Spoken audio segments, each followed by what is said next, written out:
Kasus pembacokan yang menewaskan seorang pemuda bernama Deding Dharma Firdaus, warga desa Nogosaren, Kecamatan Gading, Probolinggo, Jawa Timur, akhirnya terungkap. Pembacokan itu ternyata dipicu dendam dan sakit hati karena perselingkuhan yang berujung perceraian. Tersangka M dan anaknya DCW melakukan pembacokan setelah menahan emosi selama berbulan-bulan. Untuk informasi lebih lengkapnya akan disampaikan langsung oleh wartawan Tribun Jatim Timur, Ahsan Faradisi. Selamat siang rekan Ahsan, silakan dengan laporan Anda. Baik, terima kasih. Selamat siang, Mei dan Tribuners dimanapun berada. Kami informasikan Polsek Sukapura bersama unit Pidum Satreskrim Polres Probolinggo telah mengamankan dua pelaku yang diduga membacok Deding Dharma Firdaus, usia 27, warga desa Nogosaren, Kecamatan Gading, Kabupaten Probolinggo. Setelah diamankan, kedua pelaku yang merupakan bapak dan anak ini kemudian ditetapkan sebagai tersangka kasus pembacokan terhadap Deding yang tewas saat menunggu mertuanya di sebuah kios bensin di desa Sukapura, Kecamatan Sukapura, Kabupaten Probolinggo, Jawa Timur. Dari hasil pemeriksaan setelah menetapkan dua tersangka, kepolisian menyebut jika yang melatar belakangi pembacokan terhadap Deding dikarenakan dendam emosi karena sebelumnya korban telah merebut istri dari pelaku. Setelah tidak hanya merebut, bahkan korban juga sempat menjalin hubungan terlarang atau perselingkuhan dengan istri pelaku sebelum bercerai yang berinisial JND. Yang merupakan warga Kecamatan Lumbang. Dari situ, dari hubungan terlarang tersebut, korban juga sempat mengancam, bahkan sempat mengajak duel kepada pelaku, yang mana jika pelaku masih kekeh menghubungi korban atau berkomunikasi dengan korban, mohon maaf, jika kekeh berkomunikasi dengan istrinya korban, pelaku diancam akan ditembak. Hal inilah yang kemudian membuat pelaku geram dan sempat bercerita kepada ayahnya yang juga tidak terima. Dari kejadian tersebut dan dari ancaman tersebut, pelaku bersama bapaknya selama 4 bulan jika keluar dari rumah selalu membawa celurit sebagai antisipasi dari ancaman korban. Puncaknya pada saat kejadian, korban dan pelaku dan bapaknya hendak ke pasar Lumbang untuk membeli buah. Namun saat di perjalanan, saat melintas di depan rumah mantan istrinya, pelaku ini bersama bapaknya melihat mobil korban terparkir di halaman rumahnya. Namun nahasnya saat melihat kembali korban yang sedang menunggu di kios bensin, kedua pelaku yang tersulut emosi langsung menghampiri korban. Tanpa korban sadari, kedua pelaku ini sudah membawa senjata tajam. Sehingga tanpa perlawanan, korban langsung dibacok hingga mengalami 40 bacokan yang salah satunya di bagian perut yang merupakan luka yang paling parah sehingga membuat korban tewas. Akibat perbuatannya, kedua pelaku diancam dengan dijerat dengan pasal 340 KUHP tentang pembunuhan berencana dengan ancaman hukuman seumur hidup.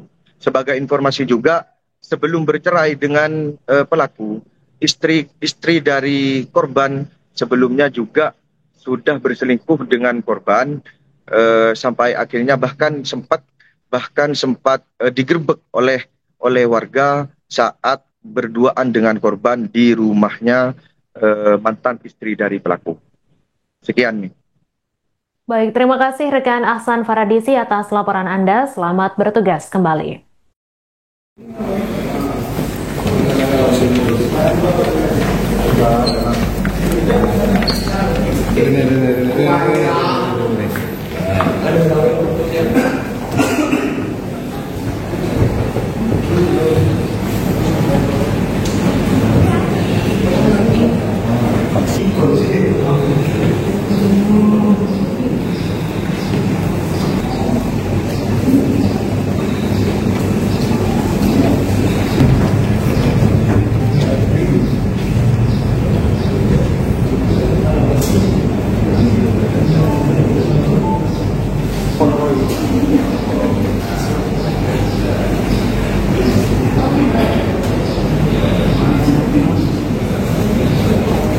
Tiga, Desa Sukapura, Kecamatan Sukapura, Kabupaten Probolinggo, atau TSK M, dan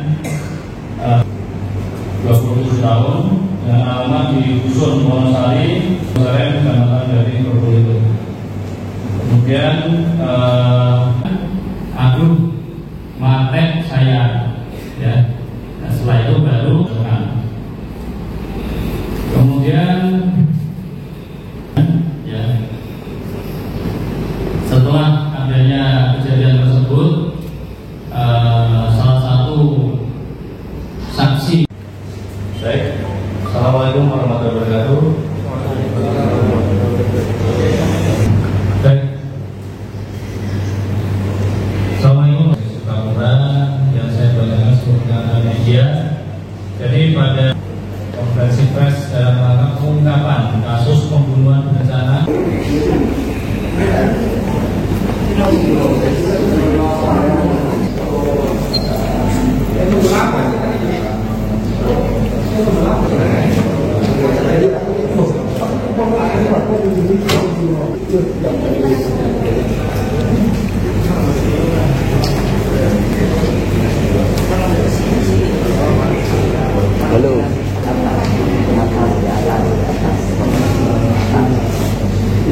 sudah saya sampaikan tadi dalam rilis, ya, tentunya ini adalah dipicu oleh dendam dan sakit hati, yang mana dari pada saat kejadian tanggal 2 September 2025 dari Polsek Sukapura menerima laporan adanya pembacokan di sebuah kios bensin. Kemudian petugas kami segera sikap tanggap untuk menuju ke TKP bersama dengan para pelapor yang merupakan dari mertua korban. Kemudian setelah itu dibantu oleh masyarakat, ternyata memang kita dapati korban saat itu sudah meninggal dunia. Kemudian dari petugas IDEN kami segera melakukan identifikasi untuk mengecek dari identitas dari korban. Ya, setelah didapati identitas dari korban, kita melakukan penyidikan dan didapati dari kesesuaian alat bukti bahwa pelakunya mengerucut pada mantan mertua dan juga anaknya, ya, yang merupakan mantan dari suami istrinya yang sekarang ini, istrinya korban. Motifnya saat ini ya memang kita identifikasi ya dendam, sakit hati, karena setiap hari itu sering sekali lah, bukan setiap hari, sering sekali si korban ini mengirimi konten-konten TikTok, ya, baik itu mesra dengan istrinya yang yang saat itu masih statusnya istri dari tersangka, dan juga beberapa konten-konten yang sifatnya menantang dari si tersangka. Bahkan ada ajakan untuk duel dan juga ancaman akan membunuh atau menembaknya, sehingga itulah yang memicu dari si tersangka ini untuk kemana-mana selalu mempersiapkan diri membawa celurit baik bagi bapaknya maupun anaknya. Dan tersangka sebelumnya sempat berencana juga atau pas ini aja? Ya, tentunya dari hasil investigasi yang sudah kita lakukan, dari hasil penyidikan, bahwa memang dari tersangka ini, kedua orang tersangka ini itu kan sudah pernah survei ke rumah ibunya, kemudian pernah melakukan survei ke tempat tinggalnya si korban dengan membawa senjata tajam, sehingga kita di sini persangkakan dari pasal pembunuhan berencana. Berarti korban itu dan mengambil istrinya pelaku. Iya. Istrinya kurang lebih selisih 2 kali 24 jam, ya. Dari 40 bacokan yang paling parah di bagian mana, Komandan? Di bagian pinggang sebelah kiri. Pinggang sebelah kiri. Download Tribun X sekarang. Menghadirkan lokal menjadi Indonesia.